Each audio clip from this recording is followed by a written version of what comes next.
Hello guys, welcome to my channel and you're watching Napping with Sebastian.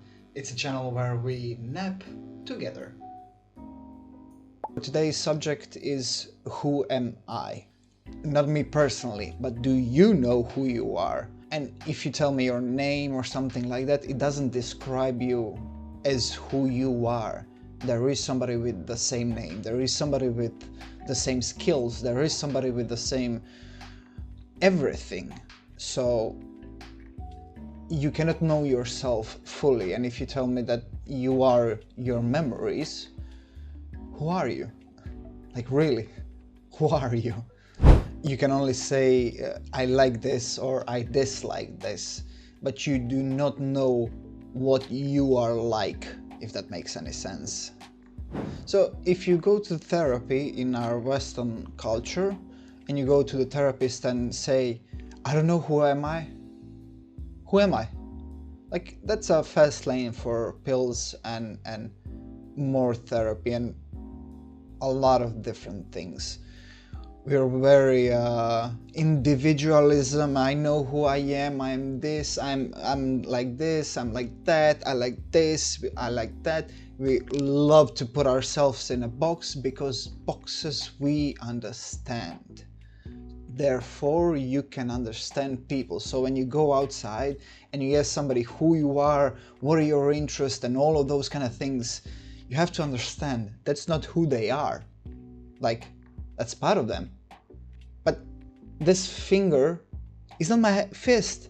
There are plenty of more fingers there. There are plenty of fingers there. Their toes are down there. They don't make me who I am.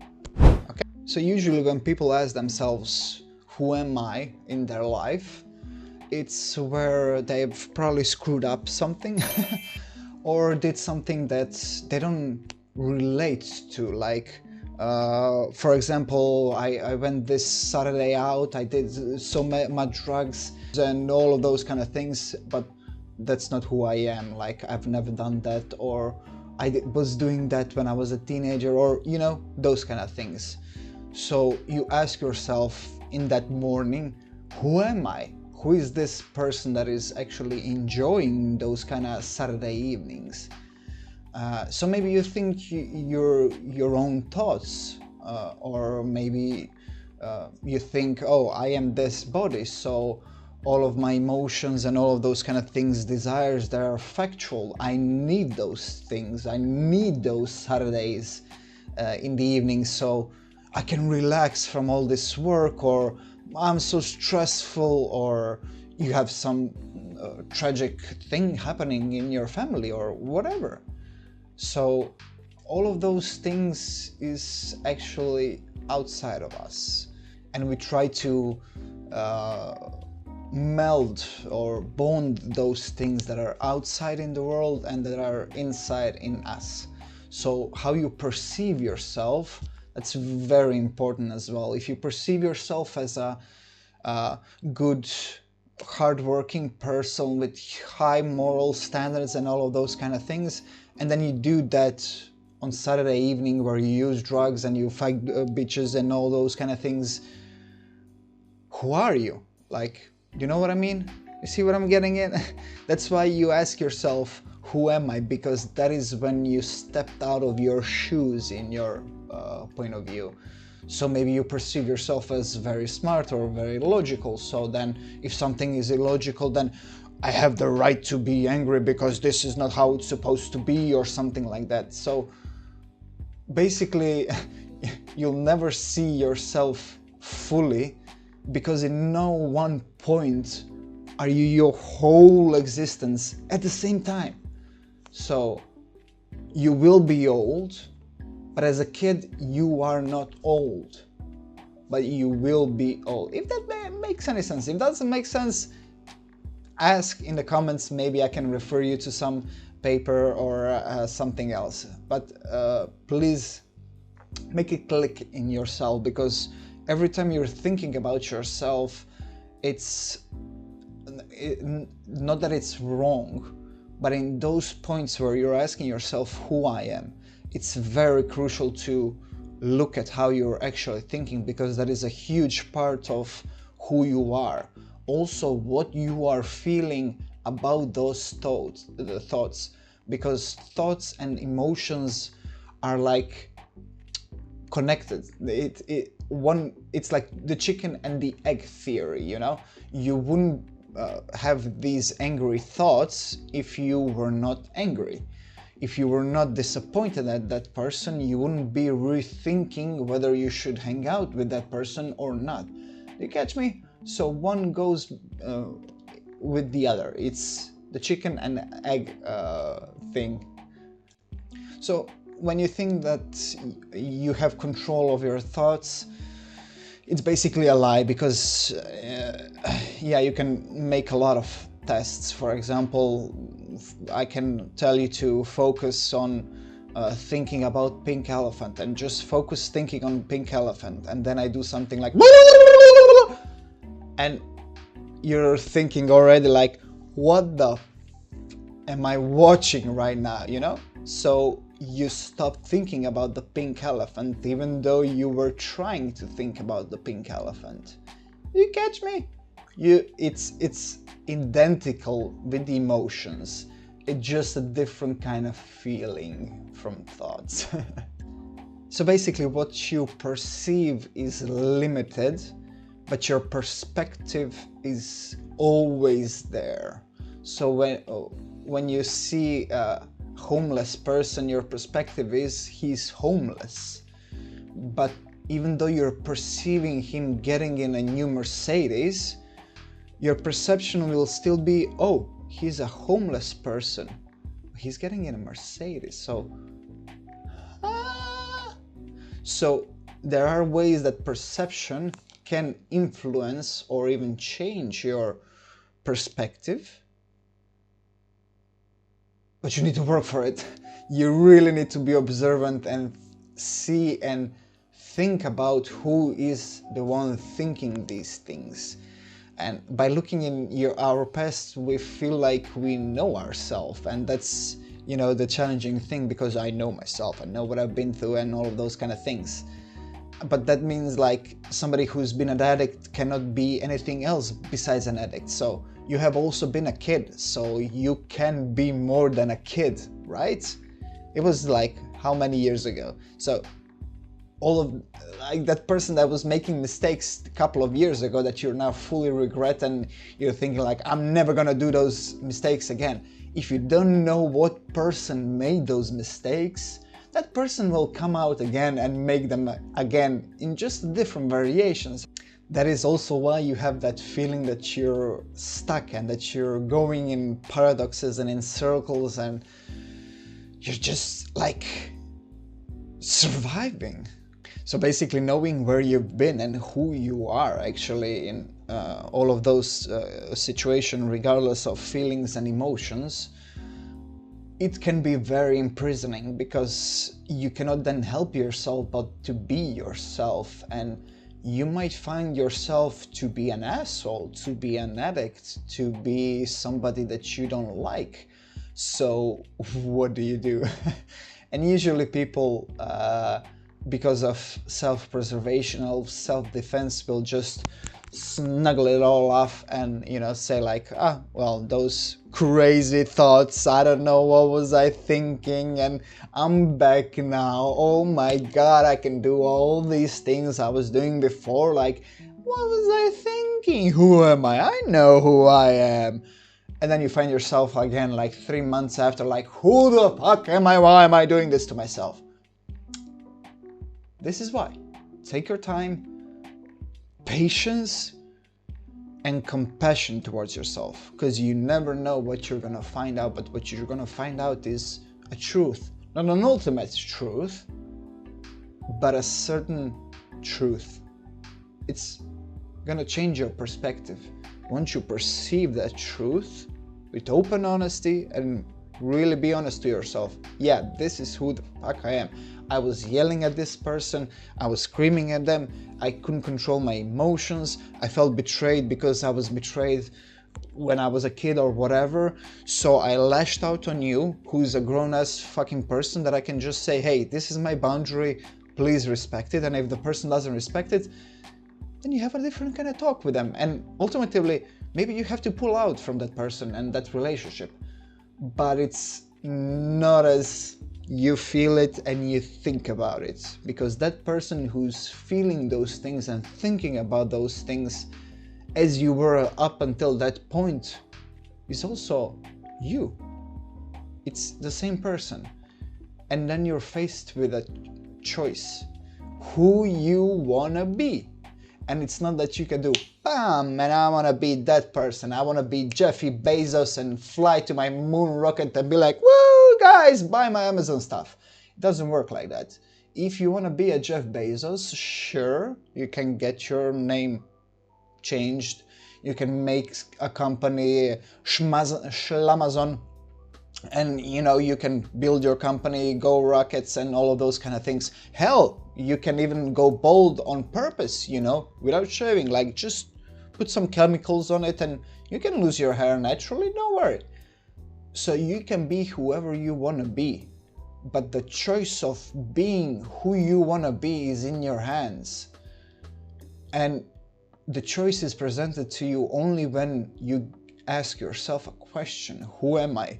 Because if you're not asking a question, who am I, and just doing, then you're choiceless. You are doing as you are programmed to. And these are the moments where you can actually program yourself into being whoever you want to be, basically.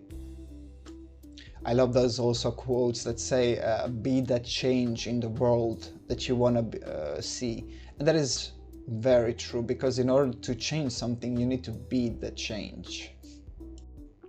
And ego will try to fill your head with a lot of excuses, and it's gonna try to compare yourself to other, and that is what ego does. In order for ego to know itself, it needs to compare itself to something else. So ego can never just be or exist. You can be and exist. Your ego can't. It needs to be put in a little boxes, and it needs to, you're going to work, so hey, I'm a manager, so I need to behave like a manager. Hey, I'm home now, so I can behave like this. So ego needs that flux and constant moving, and it's like playing in a play, or like in a movie. You're just taking those, you're impersonating those people when you're doing it. So you're always in some action, you're always acting. So in order to know yourself, you need to stop acting and you need to just observe. So when you leave yourself just to do and observe, like, hey, why did I do this? Why did I say I can't do this and I did this? There's nothing wrong with what I did. Just why? Why? And you'll see when you ask yourself five times why, that you're gonna get to a really kind of a bottom line. And if you can go further, of course, because ego tends to, you say why, and he's like, here's why. You say, but why that? And he's like, here you go, just like to slap. I'm asking you to think from your long-term perspective, from your patient side. We have two parts of the brain. One that is like, what's 2 + 2? And you didn't even think about it, you already knew what's 2 + 2. So that's one part of the brain. The other part of the brain is the one that thinks and uses metaphors and connects things that you don't even connect consciously, and those kind of things. So in order to know who you are, those two need to be connected. Those two need to be together. What you can do is meditate. What you can do is ask a lot of questions. Spark your curiosity, because without curiosity, you will never know what is around you, okay? So if you ask constantly why, and you try to figure out what's beneath all of your decisions and feelings, and if you do this consistently, you might find yourself as an observer in your own life. And that's good, because at least now you can observe and see the things as they are. Because there are no good or bad things, they just are things. And that's the first time in your life that you actually felt the truth that you're not the body or your mind, because all of those things happen regardless whether you're in the moment or not, you will feel things, you will think things. So in my opinion, like terms like hell on earth and prisoner of its own subconscious, or when people say, oh, I'm losing my mind, or this person is out of their mind, and those kind of things, we have those things for a reason, because those things are used when subconscious takes over the conscious mind and we don't recognize ourselves anymore. So for example, if I perceive myself as due diligent, I never forget anything or anything like that, and then I'm cooking a meal where it's like 5 pots and I need to cut these things and I need to do these things, and it's like a huge meal or something like that for like 10-15 people, and I forget something, then I'll be like, oof, I was so stressed, I was out of my mind, I don't know why I forgot this or something like that. So we are saying that because we perceive ourselves as somebody who doesn't screw these things up. So all of what you do, all of what you say is telling you who you are. You just need to listen to yourself, and that's it. So 3 things, guys. You need to meditate in order to have the mental capacity to stop and think about things, to be an observer actually. Take care of yourself, take care of your body, because your body is your temple and nothing goes. Think about it as a car. If you don't do a service regularly on a car and change oil and those kind of things, you're not gonna go for the rest of your life with that car to work. Come on, like, it's gonna break down and it's gonna be done. That's it. So meditate, take care of your body and temple, and also start decoding your thoughts. That is maybe the most important thing.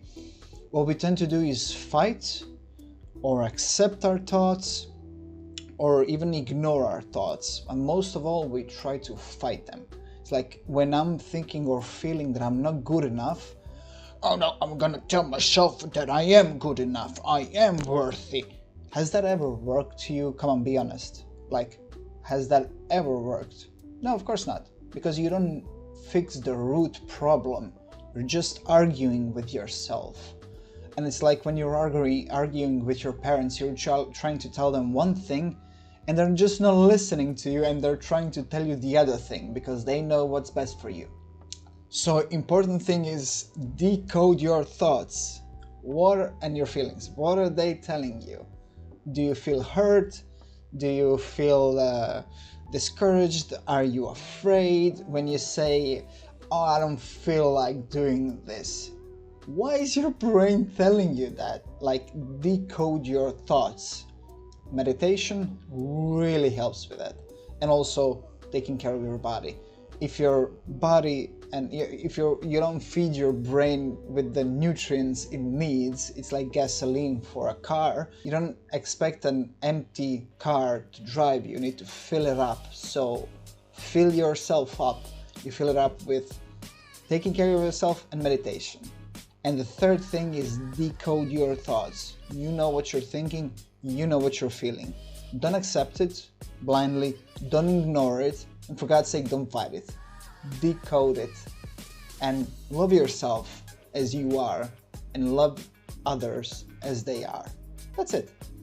Thank you for watching, guys. Hope you've enjoyed, hope you've got something from it. If you did, then I did it justice. And if not, there are more videos from me on the same subject, and you might connect with them. So thank you for napping with me. I'm Sebastian, and see you in the next one.